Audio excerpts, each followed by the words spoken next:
नमस्कार फ्रेंड्स, रोज वॉइस में आपका स्वागत है। आज का कहानी का शीर्षक है दिल छू जाने वाली कहानी, अम्मा का दर्द। मोहन आज बहुत खुश था क्योंकि कल से उसकी छुट्टियां लग रही थी और उसके पापा ने पहले ही कह दिया था कि छुट्टियां में हम अम्मा से मिलने जाएंगे। बुलंदशहर के छोटे से कस्बे से निकलकर दिल्ली के फ्लैट का सफ़र रवि जी ने बहुत मुश्किल से तय किया था। दिल्ली की आईटी कंपनी में काम करते करते कब वे अपने घर से दूर हो गए पता ही नहीं चला। रंजना से शादी, फिर मोहन का होना, इस सब की जिम्मेदारी में वे अपने माता पिता से दूर हो गए थे। रवि जी की माँ, जिसे पूरा कस्बा अम्मा के नाम से जानता था, इसलिए रवि भी माँ को अम्मा कहते थे। पापा के मरने के बाद रवि ने बहुत कोशिश की कि अम्मा को दिल्ली ले आए, लेकिन अम्मा केवल एक बार दिल्ली आई थी। 2 दिन बाद ही वो बोली, पता नहीं तुम लोग कैसे इस डिब्बे में रह लेते हो बेटा, मुझे तो तू गाँव ही छोड़ा। जब तक 4 लोगों के सुख दुख में हिस्सेदारी न हो, कैसा जीवन। यहाँ तो कोई एक दूसरे से बात तक नहीं करता। रवि ने बहुत समझाने की कोशिश की, अम्मा वहाँ तुम्हारी देखभाल कौन करेगा। यह सुनकर अम्मा ने कहा, पूरा मोहल्ला खड़ा हो जाता है मेरी खांसी सुनकर। मोहल्ले की सारी बहुएं अपनी सास से ज़्यादा मेरा ध्यान रखती है। अम्मा वापस अपने घर आ गई। इस बात से गुस्सा होकर रवि ने कई महीनों तक अम्मा को फ़ोन भी नहीं किया। अम्मा फ़ोन पर हाल चाल पूछती तो बस हाँ हूँ करके बात टाल देते थे। आज कई महीनों बाद रवि रंजना और मोहन को लेकर जा रहे थे अम्मा से मिलने। 2 दिन रुक कर रंजना और मोहन को छोड़कर आने का प्लान था। मोहन सुबह जल्दी ही अपने आप उठ गया। रवि और रंजना यह देखकर हैरान थे कि स्कूल के लिए तो कभी उठता नहीं था, लेकिन अम्मा से मिलने के लिए सुबह ही उठकर तैयार हो गया। मोहन के कुछ खिलौने, कपड़े और ज़रूरी सामान रंजना ने पैक कर दिया था। रवि, रंजना और मोहन तीनों अपनी गाड़ी से घर पहुंच गए। अम्मा को सरप्राइज़ देना चाहते थे क्योंकि अम्मा भी ज़्यादा बात नहीं करती थी। रवि के व्यवहार से गुस्सा थी। कार जैसे ही घर के पास पहुंची, मोहन झट से उतरकर भागा और घर में घुस गया। रंजना सामान निकाल रही थी और रवि ने गाड़ी पार्क कर रहे थे। मोहन अम्मा जी चिल्लाता हुआ घर में गया। अम्मा जी घर के बड़े से आंगन में बैठकर मसाला पीस रही थी। मोहन को देखकर बोली, मेरा राजा बेटा, आज कैसे अम्मा की याद आ गई। रुक, अभी हाथ धोकर आती हूँ। यह कहकर वे सील से समेटने लगी, फिर सील बट्टे को धोने लगी। तभी रवि और रंजना आंगन में आ चुके थे। रंजना ने अम्मा के पैर छुए। अम्मा ने बहू को गले से लगा लिया। रवि भी आगे बढ़ा अम्मा के पैर छूने तो वो बोली, जा, मैं तेरे से नहीं बोलती। बड़ी नाक ऊंची करके घूम रहा है। रवि के कान पकड़ते हुए कहा, छोड़ो अम्मा, अब माफ़ भी कर दो। कितना मन था तुम्हारे साथ रहने का।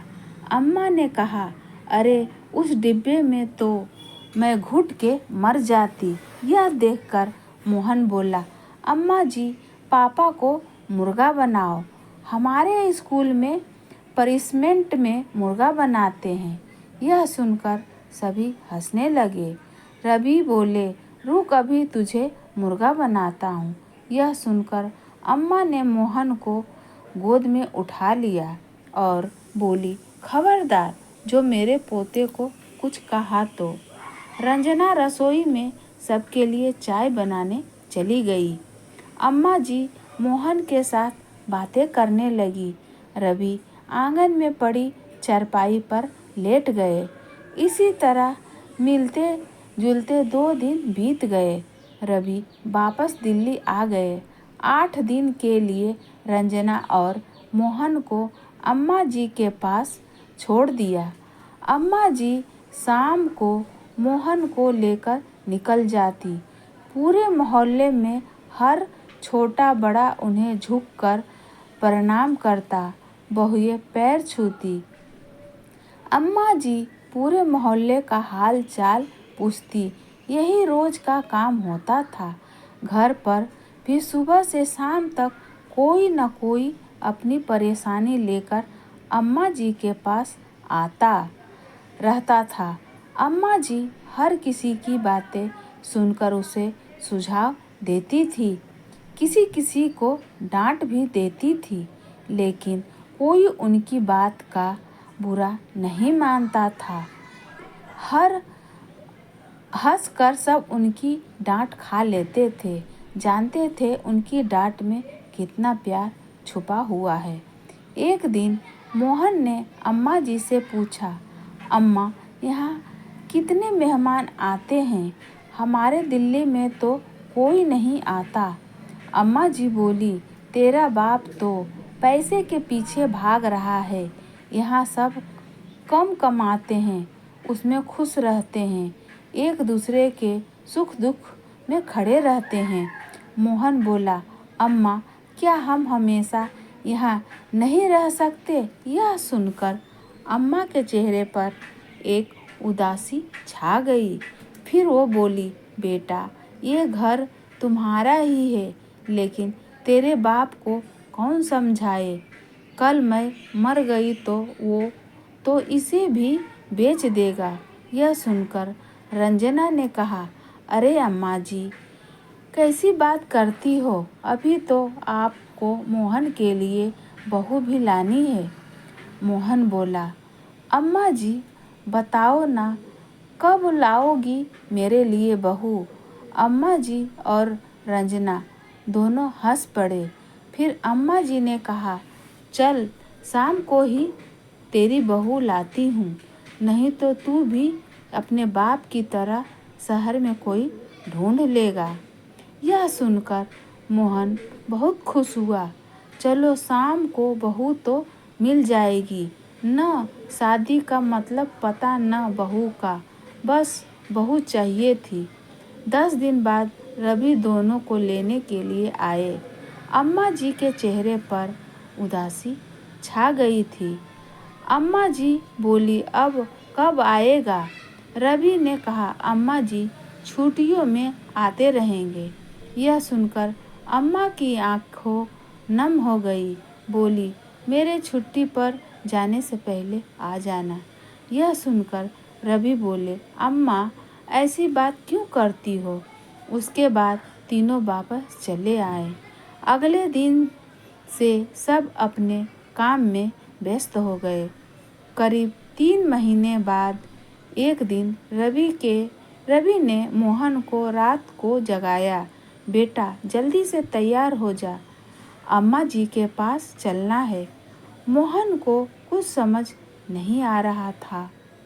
न ही छुट्टी है न कोई त्योहार। फिर अचानक अम्मा के पास कैसे जा रहे हैं? रवि, रंजना और मोहन तीनों घर पहुंच जाते हैं। गली के बाहर से ही भीड़ लगी थी।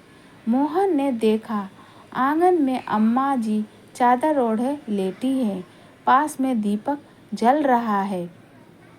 रवि और रंजना दोनों रो रहे थे। मोहन अब समझ चुका था कि अम्मा जी नहीं रही। रवि की गोद में बैठा हुआ एक टक अम्मा जी को देख रहा था। फिर वह उठा और अम्मा जी के पास बैठकर कहने लगा, अम्मा जी चलो ना मेरे लिए बहू देखने। यह सुनकर रंजना जोर जोर से रोने लगी। मोहन को उठाकर गोदी में बिठाया। देर रात तक मोहन अम्मा जी को निहारता रहा। सुबह जब उसकी आँख खुली तो वह घर के एक कमरे में था। वह उठकर भागता हुआ बाहर आया। अम्मा जी वहाँ नहीं थी। कुछ औरतों के साथ रंजना बैठी रो रही थी। मोहन ने रंजना को झंझोड़ते हुए कहा, अम्मा जी कहाँ चली गई? कौन ले गया उन्हें? रंजना ने मोहन को संभालते हुए कहा, बेटा वो भगवान के घर चली गई। अंतिम संस्कार करके जब रवि वापस आए तो मोहन उससे लिपट कर पूछने लगा, अम्मा जी को वापस ले आओ पापा। रवि ने मोहन को गोद में लेकर बहुत प्यार से समझाया कि अम्मा जी भगवान के पास चली गई है।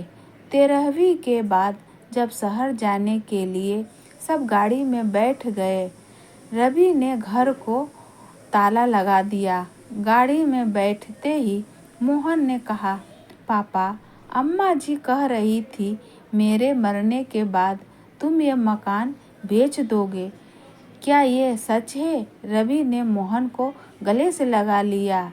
नहीं बेटा, हम ये मकान कभी नहीं बेचेंगे, बल्कि वहाँ से सब बेचकर यहाँ आ जाएंगे।